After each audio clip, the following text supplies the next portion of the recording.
ক্লায়েন্টরা আসে হলো বলে যে তুমি কি আমার পকেটের দিকে তাকায় দাম বলবা, তুমি বলো তুমি কত নিবা।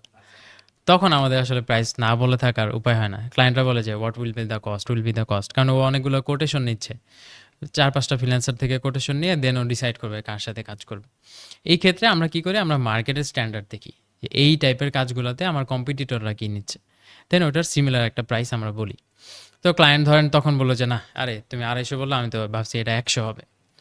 তখন আসে একটু নেগোসিয়েশনের বিষয় যে আচ্ছা 100তে তো খুবই ডিফিকাল্ট হয়ে যায়, মার্কেট প্লেস তো এখান থেকে একটা কমিশন নিবে, দেন আমার কাছে আসলে তেমন বেশি থাকে না।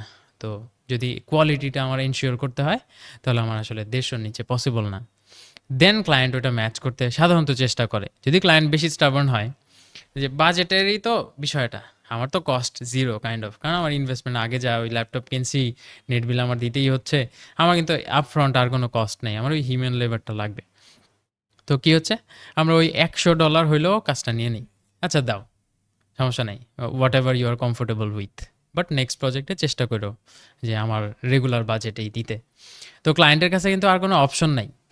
ওই যে নিউ মার্কেটে যেটা হয় আমাদের সাথে, আমরা টি শার্ট দেখতে গেছি, একসাথে 10টা টি শার্ট নাম এলো, দেখেন আরে নেওয়া লাগবে না।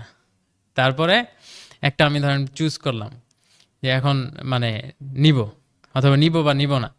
ধরেন আমি ডিসাইড করলাম যে নিব না, ও বলবে আরে অন্তত বলবেন তো আপনার বাজেট কত। আপনি বললেন যে আপনার মনে হলো, ও বললো টি শার্টের দাম 500 টাকা, আপনি বললেন যে 150 টাকা আমার বাজেট, ভাই আমার এত বাজেট নাই, এত নিয়ে আসি নাই। ও বলবে দেন,